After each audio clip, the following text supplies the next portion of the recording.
ចាងផុតទៅនៅចាំស្អែកថ្មីស្នេហ៍ខ្ញុំអត់ន័យហារិទេប្រេះស្រាំ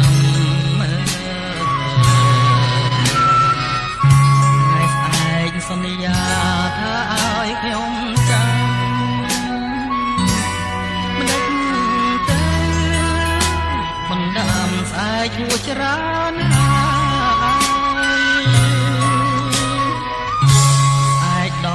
ស្អែក20ស្អែកស្រី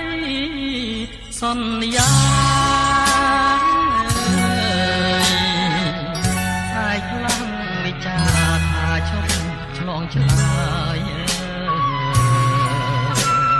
ស្អែកដែលស្រីផ្ដាំ